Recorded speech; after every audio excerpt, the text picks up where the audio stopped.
السلام علیکم ورحمۃ اللہ وبرکاتہ۔ میری گنگی ساس میرے پاس چلی آئی اور مجھے اشارے کرنے لگی۔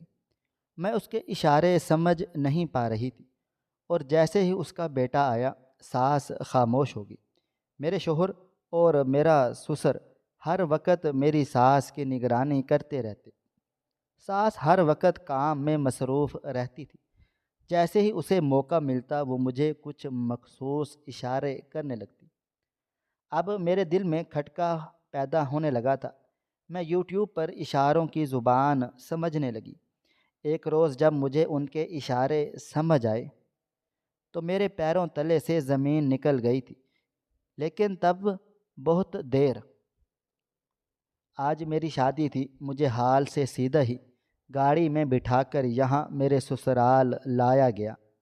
یہاں پر بہترین طریقے سے میرا استقبال کیا گیا۔ میری سیج تازہ پھولوں سے سجائی گئی تھی۔ میں دلہن کے کپڑوں میں ملبوس اس سب انتظامات کو دیکھے جا رہی تھی جب میری ساس نے میرے کمرے کا دروازہ کھولا اور اندر داخل ہوئی۔ میں نظریں جھکاتے ہوئے تعظیماً دوپٹہ درست کر لیا اور آرام سے بیٹھ گئی۔ مجھے کافی دیر دیکھنے کے بعد اس نے میرے کندھے سے پکڑ کر ہلایا۔ میں نے سر اٹھا کر دیکھا تو وہ مجھے کچھ اشارے کر رہی تھی۔ کبھی دروازے کی طرف ہاتھ کرتی، کبھی کھڑکی کی طرف، اور کبھی ہاتھ جوڑ دیتی۔ مجھے اس کے یہ اشارے بالکل بھی سمجھ میں نہیں آ رہے تھے۔ وہ بول نہیں سکتی تھی۔ میں نے حیرت اور پریشانی کے ملے جلے تاثرات لیے اسے دیکھا اور پوچھنے لگی، امی جان کیا ہوا؟ سب ٹھیک ہے نا؟ آپ کیا کہنا چاہتی ہیں؟ تبھی وہ پھر سے اشارے کرنے لگی۔ میں نے ناسمجھی کے عالم میں بے چارگی سے انہیں دیکھا۔ وہ سمجھ گئی تھی کہ میں ان کی بات نہیں سمجھ پا رہی۔ انہوں نے ایک ٹھنڈی آب بھری اور اپنی بھرائی ہوئی آنکھوں سے میرے کندھے کو پکڑ کر میرا سر اپنے سینے سے لگا لیا تھا۔ میں حیران و پریشان رہ گئی۔ مجھے لگا جیسے میری اپنی ماں نے مجھے سینے سے لگا لیا ہو۔ مجھے بے حد سکون ملا، مگر تب ہی دروازہ کھلنے کی آواز پہ میری سانس جلدی سے دور ہوئی اور مجھے انگلی کے اشارے سے کچھ کہنا چاہا، جیسے کہہ رہی ہو کہ اس بات کا ذکر مت کرنا۔ میں یہ بات سمجھ گئی تھی۔ میرے شوہر نے جب میری ساس کو میرے ساتھ دیکھا تو اسے گھورنے لگا۔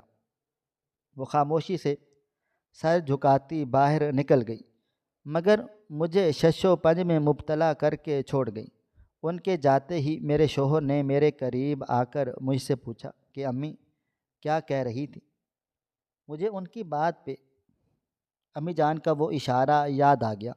انہوں نے مجھے منع کیا تھا کچھ بھی بتانے سے، اس لیے میں نے کہا کہ وہ بس میرا حال چال پوچھنے چلی آئی تھی۔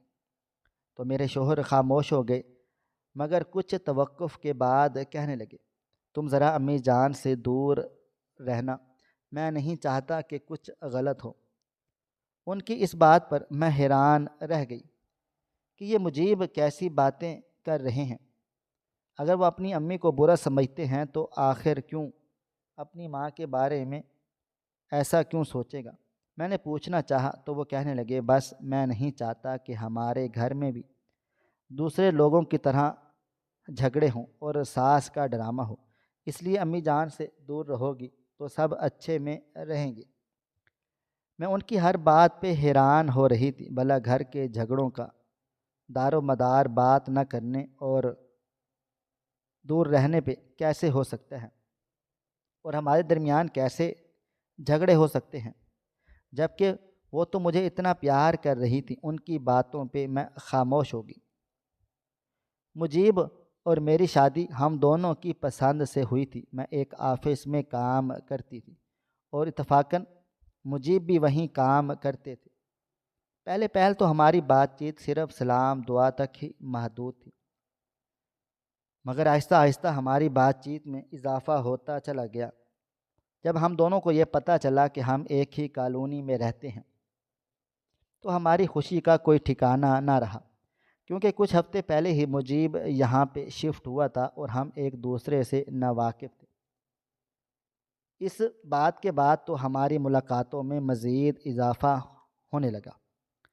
آفس کولیگ سے ہم اچھے دوست اور پھر دوست سے محبت کا سفر کرتے ہوئے ہم نے ایک دوسرے کو اس کا اظہار کر دیا۔ ہم دونوں یہ جان کر خوش ہوئے کہ ہم دونوں ایک دوسرے کے بارے میں ایک جیسے خیالات رکھتے ہیں۔ کچھ عرصہ ہم دونوں کی ملاقاتیں یوں ہی چلتی رہیں۔ پھر اس کے بعد میرے گھر والوں کو میری شادی کی فکر ستانے لگ گئی تھی، مگر مجیب نے موقع پر ہی بات سنبھال لی تھی اور ماں باپ سمیت ہمارے گھر آن پہنچا۔ لڑکا اچھا تھا، نوکری بھی تھی، گھر بار اچھا تھا۔ میرے گھر والوں کو اور کیا چاہیے تھا؟ ہماری چٹ منگنی پٹ بیاہ والا سین ہوا اور یوں میں دلہن بن کر مجیب کے گھر آ گئی تھی۔ میرا سپنا پورا ہو گیا تھا۔ وہ انسان جس سے میں نے محبت کی تھی، مجھے اور کیا چاہیے تھا؟ جو چاہا تھا وہ پا لیا تھا۔ ان کے ساتھ یہ میری زندگی کی پہلی شروعات تھی اور مجھے یہ سب کچھ بہت زیادہ اچھا لگ رہا تھا۔ پہلی رات ہی جب میری ساس نے آ کر مجھ سے ایسے اشارے کیے اور پھر اس کے بعد جب میرے شوہر نے مجھ سے ایسی باتیں کی تو میں حیران رہ گئی۔ مگر دوسرے روز ہی میں نے جب اپنے سسر اور اپنے شوہر مجیب کو اپنی ساس کے بالکل ہی سر پر سوار دیکھا تو مجھے حیرت ہوئی۔ میں خاموشی سے ان کے بارے میں سوچ و بچار کر رہی تھی۔ مجھے یقین ہی نہیں آ رہا تھا کہ یہ لوگ آخر میری ساس پر کیوں نظریں جمائے بیٹھے ہیں۔ وہ اس سے بات کرتے تھے تو یوں جیسے اسے ڈانٹ ڈپٹ رہے ہوں، اور وہ بیچاری سارا کام نوکرانیوں کی طرح کر کے ان کے سامنے رکھ دیتی تھی، لیکن جب بھی مجھے دیکھتی وہ بالکل اپنے بچوں کی طرح مجھے پیار سے اپنے پاس بلاتی۔ لیکن مجھے میرے شوہر اور میرے سسر کی طرف سے یہ اجازت نہ تھی کہ میں اس کے پاس چلا جاؤں۔ وہ کہتے تھے کہ تم اس سے دور رہا کرو، زیادہ اس کے قریب ہونے کی کوشش مت کیا کرو۔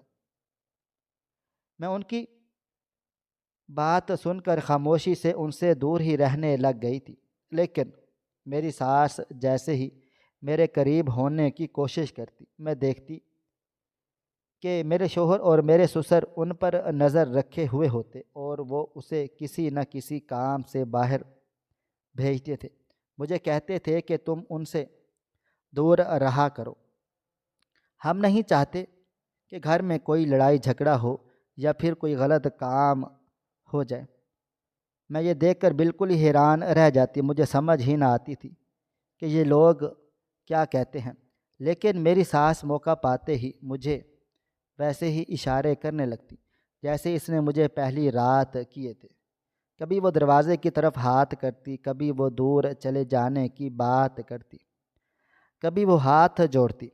مجھے سمجھ میں نہیں تھی کہ وہ کیا بات کرتی ہے۔ آہستہ آہستہ میں اس سب کی عادی ہوتی چلی گئی۔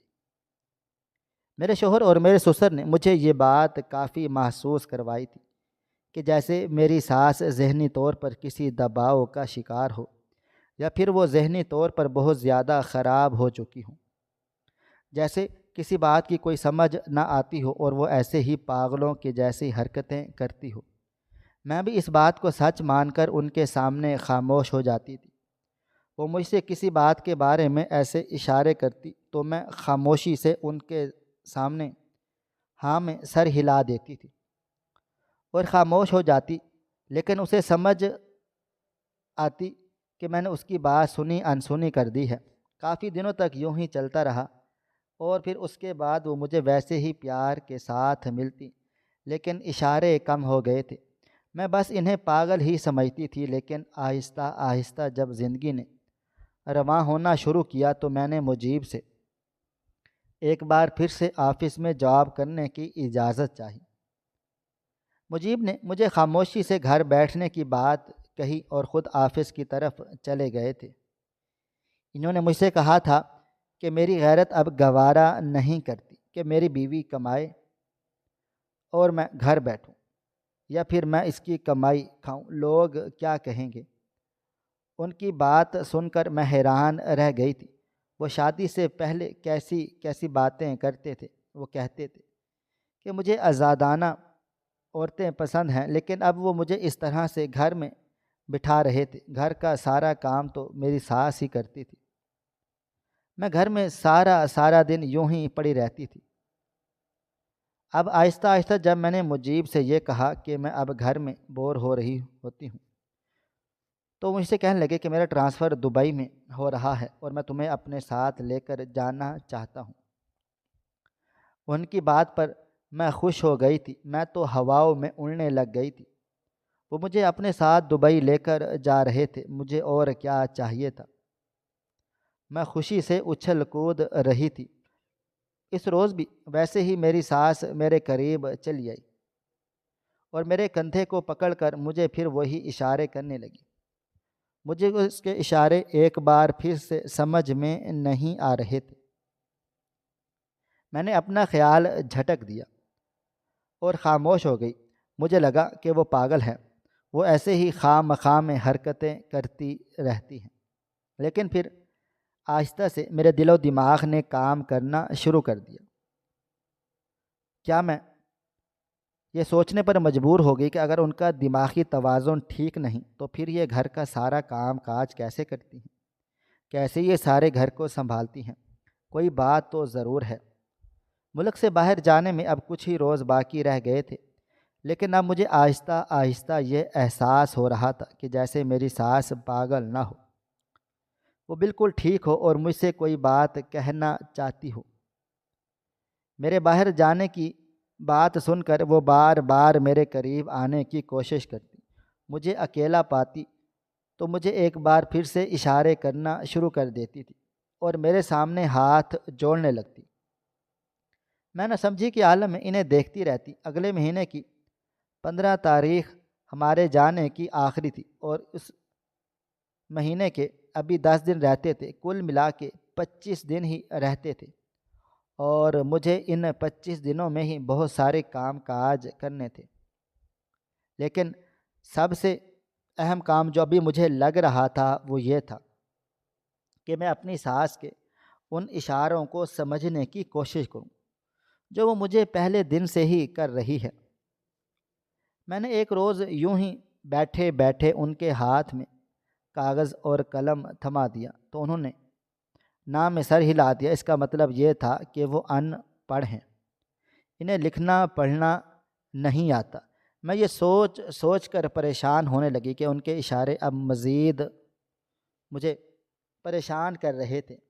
مجھے ان کی باتوں کو سمجھنا تھا۔ یہ تو میں جان ہی چکی تھی کہ پاگل ایسے اشارے نہیں کرتے۔ ان کے ساتھ یقیناً کچھ ہوا ہے یا پھر کوئی بہت بڑا راز، کوئی بہت بڑی بات ہے جو وہ مجھ سے شیئر کرنا چاہتی ہیں۔ لیکن عموماً ایسا ہوتا ہے، جب بھی وہ میرے قریب آتی یا پھر مجھے کوئی اشارہ کرتی تو میرے شوہر اور میرے سسر فوراً سے ہی ہمارے سر پر مسلط ہو جاتے اور مجھے اس سے دور رکھنے کی ہر ممکن کوشش کرتے۔ میں اس کے اشاروں کو سمجھنا چاہتی تھی۔ کافی دنوں تک میں اس بارے میں سوچتی رہ گئی کہ میں ان کے اشاروں کو کیسے سمجھوں۔ چھوٹے موٹے اشارے تو مجھے سمجھ میں آ جاتے تھے، لیکن جیسے یہ بڑے اشارے کرتی تھی ان کی مجھے سمجھ نہیں آتی تھی۔ میرے پاس موبائل فون تھا۔ میں نے ایک روز ایسے ہی یوٹیوب پر بیٹھے بیٹھے کچھ سرچ کرنا شروع کر دیا تھا۔ کافی دنوں تک مجھے یوٹیوب پہ کوئی ایسی ویڈیوز نہ ملی جس سے میں اشاروں کی زبان سمجھنے میں کچھ جانتی۔ میں تقریباً ایک ہفتے تک اس چیز کو سرچ کرتی رہ گئی۔ پھر ایک دن میرے سامنے ایک ایسی ویڈیو آ گئی جس میں اشاروں کی زبان سمجھنے کے لیے کلاسز دی جاتی تھی۔ یہ میرے مطلب کی ویڈیو تھی اور میں نے اب ان کلاسز کو روزانہ ہی دیکھنا شروع کر دیا تھا۔ روزانہ رات کے وقت جب میں فری ہوتی تو میں وہ ویڈیوز لگا لیتی، کانوں میں ہینڈ فری لگا لیتی اور ویڈیو دیکھنا شروع ہو جاتی تھی۔ آہستہ آہستہ مجھے اشارے سمجھنے کی زبان آتی چلی گئی، لیکن میں بہت زیادہ ڈرتی تھی۔ مجھے اس بات کا خوف تھا کہ کہیں کسی روز میرے شوہر نے اگر مجھے یہ چیزیں دیکھتے ہوئے دیکھ لیا تو اسے یقین ہو جائے گا کہ امی جان کچھ تو ہے، تو وہ مجھے بتانا چاہتی ہیں اور میں سمجھنا چاہتی ہوں۔ اس لیے میں چوری چوری وہ ویڈیوز دیکھتی۔ اب ہمارے جانے میں تقریباً کوئی 15 دن رہ گئے تھے۔ میں اپنے دوسرے ملک جانے کی تیاریوں میں مگن تھی۔ اس دوران ایک بار پھر سے میری ساس نے میرے کندھے سے ہلایا اور مجھے کچھ کہنے لگی، اشارے کرنے لگی۔ آج آہستہ آہستہ میں اس کے اشارے سمجھ پا رہی تھی۔ اس نے میرے آگے ہاتھ باندھنا شروع کر دیے۔ میں نے دیکھا کہ اس کی آنکھوں میں آنسو تھے۔ نہ جانے یہ کون سی بات تھی کہ وہ اس طرح سے ہو کہ میرے سامنے سے ہاتھ جوڑ دیتی تھی اور میں ایسے اشارے کرتی تھی۔ معلوم نہیں وہ کہنا کیا چاہتی تھی۔ ابھی بھی میری کلاسز مکمل نہ ہوئی تھی، ابھی بھی میں یہ اشارے سمجھ نہیں پا رہی تھی جو وہ کہہ رہی تھی۔ میں نے ان کے کندھے پر نرمی سے ہاتھ رکھا اور کہنے لگی کہ امی جان، آپ فکر نہیں کریں، جانے سے پہلے میں آپ کی بات ضرور سمجھ کر جاؤں گی اور میں یہ ضرور جان کر جاؤں گی کہ آپ کہنا کیا چاہتی ہیں۔ میں جانتی ہوں کہ مجیب اور ابو جان آپ سے مجھے بات چیت نہیں کرنے دیتے، لیکن آپ فکر مت کریں، میں اس چیز کا حل نکال لوں گی۔ یہ کہتے ہوئے میں نے اپنی ساس کی طرف دیکھا تو وہ تشکر بھری نظروں سے میری طرف دیکھ رہی تھی اور پھر مجھے ایک بار پھر سے سینے سے لگا لیا تھا۔ ایک بار پھر سے مجھے سکون ملنے لگا تھا۔ مجھے یوں لگا جیسے میری اپنی ماں نے مجھے سینے سے لگا لیا ہو۔ اب تو میں نے پکا ارادہ کر لیا تھا کہ 2 دن میں ہی میں ساری کلاسز ختم کر لوں گی اور پھر امی جان کی ساری بات سمجھ جاؤں گی۔ میں نے اب دن دیکھا نہ رات، آرام سے بیٹھی وہی کلاس سننے لگی۔ میری ساس مجھے اشارہ کرتی، کبھی دروازے کی طرف، کبھی کھڑکی کی طرف۔ اس بات کا یہی اشارہ تھا کہ وہ مجھ سے کہتی تھی کہ میں یا تو اس کھڑکی سے باہر نکل جاؤں یا پھر بھاگ کر دروازے سے نکل جاؤں، یعنی میں یہ گھر چھوڑ کر چلی جاؤں۔ اس بات نے مجھے حیران کر دیا تھا، مجھے سمجھ ہی نہیں آ رہی تھی۔ میں نے موقع پاتے ہی اپنی ساس سے کہا کہ آپ مجھے گھر سے بھاگنے کے لیے کیوں کہتی ہیں؟ تو ایک بار پھر سے وہ میرے سامنے ہاتھ جوڑنے لگی۔ اس کا مطلب تھا کہ جیسے وہ منت سماجت کر رہی ہوں۔ میں نے ان کے ہاتھوں کو پکڑ لیا اور کہنے لگی کہ جو بات کہنا چاہتی ہے کھل کر کہیں کہ میں آپ کی بات سمجھ لوں۔ انہوں نے مجھے ایسے اشارے کیے جنہیں دیکھ کر میرا دل دہلنے لگا تھا۔ میرے پیروں تلے سے زمین نکل گئی تھی۔ کبھی وہ آہستگی سے کام کرنا شروع ہو جاتی اور پھر ادھر ادھر دیکھ کر کوئی نہ کوئی چیز چرانے کی کوشش کرتی اور پھر یہ اشارے کرتی اور اس کمرے میں لگی مجیب اور ابو جان کی تصویروں کی طرف اشارے کرتی۔ شاید وہ یہ کہنا چاہتی تھی کہ یہ وہ لوگ کام کرواتے ہیں اور کام کروانے کے ساتھ ساتھ چوری بھی کرواتے ہیں۔ وہ ایسے گھناؤنے کاموں میں ملوث ہیں۔ اور پھر مجھے دیکھتی اور اشارے کرتی جیسے وہ ہاتھوں سے ہوائی جہاز بناتی اور پھر اڑاتی اور پھر وہاں پر ایسے ایسے اشارے کر رہی تھی کہ مجھے ان کی ایک ایک بات سمجھ میں آ رہی تھی کہ وہ کہنا چاہ رہی تھی کہ تمہیں یہاں سے لے جا کر وہاں پر کسی پر کہیں پر بیچ ڈالیں گے یا پھر وہاں پر جا کر غلط کام کروائیں گے۔ اب مجھے ان کی بات سمجھ آ چکی تھی۔ میرے جانے میں اب صرف ایک ہی ہفتہ بچا تھا اور میں نے اپنی ساس کی بات سمجھنے میں بہت دیر کر دی تھی۔ میں اب سوچنے لگ گئی تھی کہ اب میں کیا کروں۔ مجیب مجھے صاف صاف لفظوں میں میکے جانے سے منع کر چکے تھے کہ خبردار اگر تم اپنے میکے گئی، ابھی گھر میں بہت سارا کام کاج ہے اور آخری وقت میں تم اپنے گھر والوں کو بلا لینا۔ ابھی تم گھر میں رہ کر پیکنگ کرو کیونکہ ہمیں اب ساری زندگی وہیں دبئی میں ہی رہنی ہے۔ اب مجھے بہت زیادہ ڈر لگنے لگا تھا۔ میں اب سمجھ چکی تھی کہ میرے شوہر مجھے اس طرح سے کیوں کہہ رہے تھے۔ وہ باہر جا کر لڑکیوں سے غلط کام کرواتے تھے یا پھر لڑکیوں کو چوری پہ لگا دیتے تھے یا پھر لڑکیوں کو بیچ دیتے تھے۔ مجھے تو اپنی ساس کے اشاروں سے صرف یہی بات سمجھ میں آئی کہ وہ لڑکیوں کو باہر لے جا کر کچھ غلط ہی کرتے ہیں۔ اب کیا کرتے ہیں یہ مجھے اب جاننا تھا۔ میں پڑھی لکھی تھی اور مجھے ہر چیز کا شعور تھا۔ مجھے ہر چیز کو اپنی عقل سے حل کرنا آتا تھا، اس لیے میں نے جلد سے جلد اس چیز کو سمجھنے کی کوشش کرنی چاہی۔ میں یہ سوچ رہی تھی اب میں کسی بھی طریقے سے ان دونوں کے بارے میں جاننا چاہوں۔ میں نے اب ہر وقت ان کی ٹوہ میں لگی رہتی، بالکل ویسے ہی جیسے وہ میری ساس کے سر پر سوار رہتے تھے۔ میں نے یوں ہی گھر کے کاموں میں حصہ لینا شروع کر دیا اور میں نے کہا کہ اب میں جا رہی ہوں تو امی جان کو کچھ دنوں کے لیے ریسٹ تو دے دوں۔ کچھ کام دن میں کام کرنا چاہتی ہوں، وہاں جا کر تو مجھے کام کرنا ہی ہوگا، اپنا کچن سنبھالنا ہوگا۔ اس لیے میں اب چاہتی ہوں کہ میں یہیں سے سبھی کچھ سیکھ کر چلی جاؤں۔ میری اس بات پر میرے شوہر خاموش ہو گئے تھے، اور اب وہ دونوں ایک ساتھ بیٹھے ہوتے تو میں جلدی سے چائے بناتی اور قدم بقدم رکھتی آہستہ آہستہ چلتے ان کے روم تک پہنچ جاتی۔ کبھی کبھی ان کی باتیں سننے کا اتفاق ہوتا تو سمجھ نہ آتی کہ وہ باتیں کیا کرتے ہیں۔ وہ زیر لب ایک دوسرے سے باتیں کرتے، پتہ نہیں ان دونوں کو خود کیسے سمجھ آتی۔ لیکن اب مجھے جو بھی تھا یہ سب کچھ سمجھنا تھا۔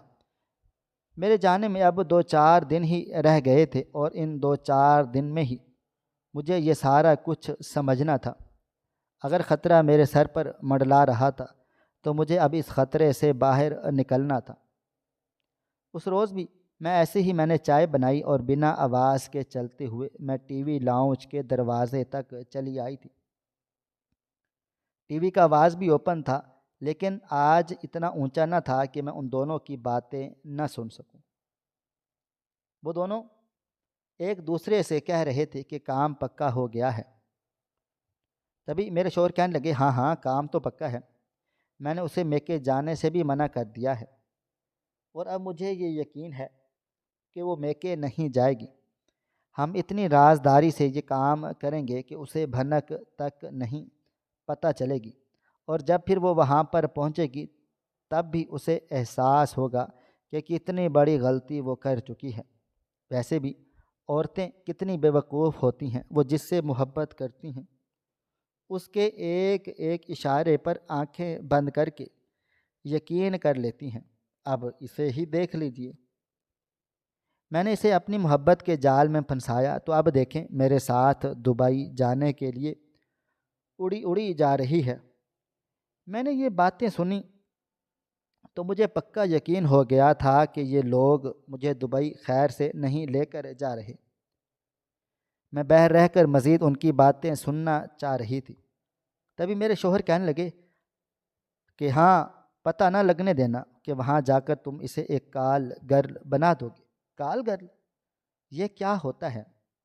میں نے اس بات پر اپنے دل کو گرتا ہوا محسوس کیا اور پھر میں نے اس بارے میں یوٹیوب پر سرچ کرنا شروع کر دیا تھا۔ میں نے جلدی سے اندر جا کر چائے رکھی اور پھر باہر آ گئی۔ میرے جاتے ہی وہ دونوں خاموش ہو گئے تھے۔ میرے سسر نے مجھے مسکرا کر دیکھا اور میرے سر پر ہاتھ رکھا تھا اور کہا، بیٹا جیتی رہو۔ مجھے اب ان کے گھناؤنے منصوبے کی سمجھ آ گئی تھی۔ میں جلدی سے اپنے کمرے میں چلی گئی، اپنی ہینڈ فری ڈھونڈی اور اپنے موبائل فون پر یوٹیوب پر کال گرل لکھ کر سرچ کرنے لگی۔ بہت جلد ہی کال گرل کی کچھ ویڈیوز میرے سامنے آ گئی تھیں۔ اس میں کال گرل کے بارے میں ساری بات اچھے طریقے سے سمجھائی گئی تھی۔ اس چیز کو دیکھنے کے بعد میرے پیروں تلے سے زمین ہی نکل گئی تھی۔ یہ لوگ مجھے وہاں جا کر ایک طوائف بنانا چاہتے تھے، یعنی کہ مجھ سے یہ غلط کام کروانا چاہ رہے تھے۔ میں نے اپنے کانوں پر ہاتھ رکھا اور رونے لگ گئی، لیکن جلدی ہی میں نے خود کو سنبھال لیا تھا۔ مجھے یہ معلوم تھا اگر انہیں پتہ چل گیا تو مجھے زبردستی یہاں سے لے جائیں گے، مجھ سے موبائل فون بھی لے لیں گے۔ میں نے اپنی ساس کو جلدی سے بلایا اور اس سے کہا کہ مجھے ساری بات پتہ چل چکی ہے، آپ بالکل بھی فکر نہ کریں، میں آپ کو بھی اس جہنم سے چھٹکارا دلواؤں گی، اور خود بھی میں اس سب سے چھٹکارا حاصل کر پاؤں گی۔ میری ساس نے جب یہ سنا کہ مجھے اس کی بات سمجھ آ گئی ہے تو اس کی خوشی کا کوئی ٹھکانہ نہ رہا تھا۔ اس کی آنکھوں میں خوشی کے آنسو تیرنے لگ گئے تھے۔ میں نے ان کے کندھے پر تھپکی دی اور اسے کہا کہ ابھی ہمیں ان دنوں اس بات کو چھپانا ہوگا۔ میرے ابو جان کے ایک بہت ہی اچھے تعلقات ہیں، ان کے ایک دوست ہیں جو کہ ایس ایچ او صاحب ہیں۔ میں اپنے بابا جان کو کال کرتی ہوں اور ان سے اس بارے میں بات چیت کرتی ہوں۔ میری ساس یہ بات سن کر میری ساس ایک بار پھر سے کچن میں چلی گئی۔ میں نے اپنے بابا جان کے نمبر پر ایک وائس میسیج چھوڑ دیا تھا کہ میری جان کو شدید خطرہ ہے اور یہ لوگ مجھے دبئی لے کر جا رہے ہیں، وہاں پر یہ لوگ مجھے غلط کاموں پر لگا دیں گے، میری جان بچا لیجئے۔ اور میں نے ساتھ میں یہ بھی کہہ دیا تھا کہ اب جو بھی کریں لیکن مجھ سے رابطہ نہیں کریں، میں آپ کا چیٹ اور میسیجز ڈیلیٹ کر رہی ہوں، کہیں اگر اس کو پتہ چل گیا تو میرے لیے بہت زیادہ مشکل پیدا ہو جائے گی۔ معلوم نہیں بابا جان نے اس میسیج کو سنا یا نہیں، لیکن اس کے بعد میرا دل بہت زیادہ مطمئن ہو گیا تھا۔ اب ہمارے جانے میں صرف 2 دن ہی رہ گئے تھے۔ میں یہ جانتی تھی کہ 2 دن میں کیا ہو سکتا ہے اور کیا نہیں، لیکن مجھے پاپا کا انتظار تھا۔ ایک دن اور گزر گیا، بابا جان کا کوئی اتا پتہ نہ تھا، نہ بابا جان مجھ سے ملنے کے لیے آئے اور نہ ہی مجھ سے میرا بھائی جان ملنے کے لیے آیا۔ میں اسی سوچ میں گم تھی کہ میں کیا کروں، میں کیسے اپنے گھر والوں کو اپنے بارے میں بتاؤں۔ پتہ نہیں بابا جان نے میری وائس سنی ہوگی یا نہیں۔ اور پھر یوں ہی کرتے کرتے دوسرا دن بھی گزر گیا اور پھر رات ہو چکی تھی۔ آج رات 11 بجے ہم نے نکلنا تھا۔ اس وقت رات کے 9 بج رہے تھے، میرے پیروں تلے سے زمین نکل رہی تھی۔ مجھے بہت زیادہ پریشانی ہو رہی تھی کہ نہ جانے بابا جان نے میری وائس نہ سنی ہوگی، اسی وجہ سے تو انہوں نے ابھی تک مجھے کوئی ریپلائی نہیں کیا تھا۔ میری جان پر بنی تھی، میری ساس بھی کبھی ادھر کبھی ادھر گھوم پھر رہی تھی، انہیں بھی میری بہت زیادہ فکر ہو رہی تھی۔ وہ بلا شبہ ایک اچھی خاتون تھی۔ میں نے بار بار اپنے موبائل فون کو دیکھتی اور بار بار دروازے کی طرف دیکھتی، کبھی اپنے کمرے کی کھڑکی سے نیچے جھانکتی کہ کہیں بابا جان کسی کے ساتھ نہ آ رہے ہوں، لیکن ایسا کچھ بھی نہیں ہوا تھا۔ مجیب تیار ہو چکے تھے، مجھ سے کہہ رہے تھے کہ تو نے ابھی تک تیاری نہیں کی، جلدی سے تیاری کرو تاکہ ہم ایئرپورٹ تک پہنچ جائیں، ورنہ ہماری فلائٹ کینسل ہو جائے گی، جلدی کرو ہمیں آج ہی نکلنا ہے۔ اور پھر ان کی بات پر میں بھی واش روم میں گھس گئی تھی۔ میں نے واش روم میں جا کر موبائل سے پاپا کو کال ملانی چاہی تو پاپا جان کا نمبر بند جا رہا تھا۔ میں ادھر ادھر پھرتی ہوئی باتھ روم میں ہاتھ منہ دھو رہی تھی اور نہ ہی میں کپڑے چینج کر رہی تھی۔ میرے تو دل میں صرف ایک ہی کھٹکا تھا کہ اب میرے ساتھ کیا ہوگا۔ میری زندگی خراب ہونے کے لیے جا رہی تھی۔ تبھی باہر سے کچھ لوگوں کی آوازیں آنے لگی۔ مجھے شور کی آواز سنائی دی تو میں بھاگ کر باہر نکلی۔ میرے شوہر ابھی تک کمرے میں موجود تھے۔ وہ مجھے یہ باہر نکلتا ہوا دیکھ کر چونک گئے، کہنے لگے کیا ہوا، تم ابھی تک تیار نہیں ہوئی؟ میں نے کہا کہ باہر کس چیز کا شور ہے؟ تبھی وہ بھی شور کی آواز پر باہر نکلے تھے۔ ہم نے باہر جا کر دیکھا تو باہر ایک پولیس موبائل کھڑی تھی اور ہمارے گھر کو چاروں طرف سے پولیس گھیر چکی تھی۔ میرے بابا جان اور ان کے دوست عمران انکل وردی میں ملبوس ہمارے گھر کی دہلیز پر کھڑے ہوئے تھے، یعنی میرے سسر اور میرے شوہر کو اب چاروں طرف سے گھیر لیا گیا تھا، وہ اب کہیں بھی بھاگ نہیں سکتے تھے۔ تبھی میں بھاگ کر اپنے بابا جان کے سینے سے جا کر لگ گئی تھی اور زاروں قطار رونے لگ گئی۔ میرا وہ ضبط جو میں کئی دنوں سے کر کے بیٹھی تھی بالآخر ٹوٹ گیا تھا۔ میری آنکھوں سے آنسو بہے چلے جا رہے تھے۔ میں نے اپنی ساس کا ہاتھ پکڑا اور اسے بھی اپنے قریب ہی لے آئی۔ میرے بابا جان نے مجھے دلاسا دیا کہ فکر مت کرو بیٹا، میں تمہارے ساتھ ہوں، تمہارے انکل بھی تمہارے ساتھ ہیں۔ تبھی میرے شوہر اور میرے سسر کے ہاتھوں کے طوطے اڑ گئے تھے اور وہ پچھلے دروازے سے بھاگنا چاہ رہے تھے، لیکن وہاں پر بھی کچھ سپاہی تعینات کر دیے گئے تھے۔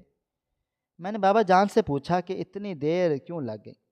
تو بابا جان نے کہا کہ ان کے بارے میں مجھے سرچ کرنی تھی اور ان کے بارے میں پتہ لگوانا تھا، اس لیے میں اور تمہارے عمران انکل اسی چیز کے بارے میں لگ گئے تھے۔ تم نے کہا تھا کہ میں دوبارہ تم سے رابطہ نہ کروں، اس لیے میں خاموشی سے یہ سب کچھ کام کروا رہا تھا، اور میں اپنی بیٹی کو آخر ان ظالموں کے ہاتھوں کیسے جانے دے سکتا تھا؟ تبھی عمران انکل نے مجیب اور میرے سسر کو پکڑ کر اپنی قید میں ڈالا تھا اور اسے تھانے کی طرف لے کر چلے گئے تھے، جبکہ مجھے اور میری ساس کو بابا جان اپنے ساتھ گھر پر ہی لے آئے تھے۔ میری ماما میری ساس سے مل کر بہت زیادہ خوش ہوئیں اور ہم تینوں اب مل کر ایک گھر میں رہنے لگی ہیں۔ میں نے اپنی ساس سے کہا ہے کہ مجھے آپ سے بالکل اپنی ماں کے جیسے خوشبو آتی ہے۔ میں جانتی ہوں کہ میری جنم دینے والی ایک ماں ہے، لیکن مجھ سے پیار کرنے والی دو مائیں ہیں، اور میں ایسا ہرگز نہیں چاہتی کہ میں آپ کو در بدر کر دوں۔ آپ ایسا سمجھیں کہ آپ اپنی سگی بیٹی کے ساتھ ہیں، اپنے ہی گھر میں موجود ہیں، جبکہ مجیب اور میرے سسر کو جیل میں ڈال دیا گیا تھا۔ ان کے رنگوں ہاتھوں پکڑ لیا تھا، اور وہ جو بیگ آفس سے تیار کر کے لائے تھے وہ کوئی عام بیگ نہ تھا، بلکہ اس میں سمگلنگ کی چیزیں تھیں، اور یہ سب کچھ دیکھ کر پولیس والوں نے ان پر کیس اور بھی زیادہ مضبوط کر دیا تھا، اور اب وہ پولیس والوں سے پیچھا نہیں چھڑوا سکتے تھے۔ میری مجیب سے خلا لے لی گئی تھی اور میں اپنی زندگی میں ایک بار پھر سے خوش ہو گئی تھی۔ خدا تعالیٰ نے مجھے ان لعنتی بندوں سے آزادی دے دی تھی، اور ایک ماں جیسی ساس بھی دے دی تھی، جسے میں نے اپنی خالہ کے طور پر اپنے گھر میں متعارف کروا دیا تھا، اور وہ مجھ سے بہت زیادہ پیار کرتی تھی۔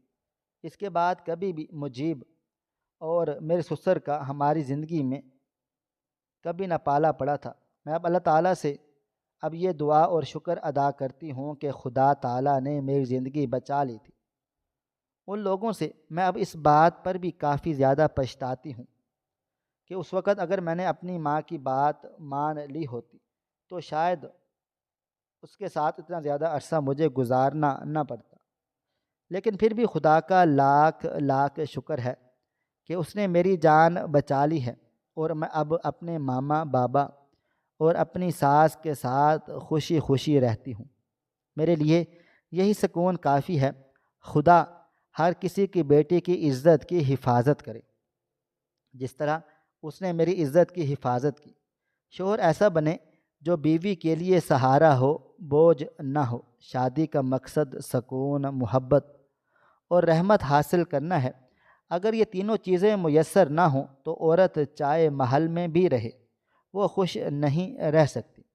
بدقسمتی سے کچھ مرد جب ان کی بیویاں شکایتیں کرتی ہیں تو کہتے ہیں کہ تمہیں کھانا پینا مل رہا ہے اور تم اچھے طور طریقے سے رہ رہی ہو، میں اور کیا کروں؟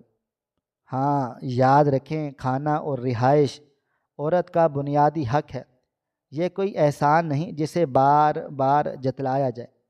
بیوی آپ کے ساتھ صرف روٹی کے لیے نہیں رہتی، بیوی آپ کی خاطر اپنا ملک، اپنا خاندان اور اپنا کام چھوڑ سکتی ہے۔ وہ آپ کے ساتھ دور دراز جگہوں پر جا کر اجنبی بن سکتی ہے، لیکن صرف اس لیے کہ آپ اس کا سہارا بنیں گے۔ آپ کو چاہیے کہ آپ اس کے گھر والے، سہارا اور محبوب بنیں۔ جب وہ اپنے خاندان کو چھوڑ کر آتی ہے تو اس کے دل میں یہ آس امید ہوتی ہے کہ آپ اس کی ہر ضرورت اور حفاظت کا ذریعہ بنیں گے۔ عورت کو محبت، توجہ، احترام اور حوصلہ افزائی چاہیے ہے۔ اس سے بات کریں، اس کی رائے کو اہمیت دیں اور اس کی شخصیت کو کبھی کمتر نہ سمجھیں۔ عورت کبھی بھی طلاق کا مطالبہ نہیں کرتی جب تک کہ اسے محسوس نہ ہو کہ اس کا شوہر جسے اس نے دنیا کے سامنے چنا اس کے حقوق اور عزت کا خیال نہیں رکھ رہے۔ کسی نے بزرگ سے پوچھا گیا کہ انہوں نے اپنے بیٹے کو شادی کے وقت کیا نصیحت کی۔ انہوں نے کہا، بیٹا، یہ عورت اپنے والدین، بھائی اور بہن کو چھوڑ کر صرف تمہارے لیے آئی ہے، تو تم اس کے لیے سب کچھ بن جاؤ۔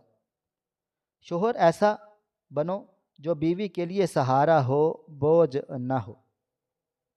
ناظرین، آپ کو ہماری آج کی کہانی کیسی لگی؟ کمنٹ باکس میں اپنی رائے کا اظہار ضرور کریں۔ مزید اس طرح کی سبق آموز کہانیاں سننے کے لیے ہماری ویڈیوز کو لائک کریں، شیئر کریں اور ہمارے چینل ایسف سٹوریز کو ضرور سبسکرائب کریں۔ ملتے ہیں کل ایک نئی اور دلچسپ کہانی کے ساتھ۔ تب تک اپنا ڈھیر سارا خیال رکھیے گا۔ اللہ حافظ۔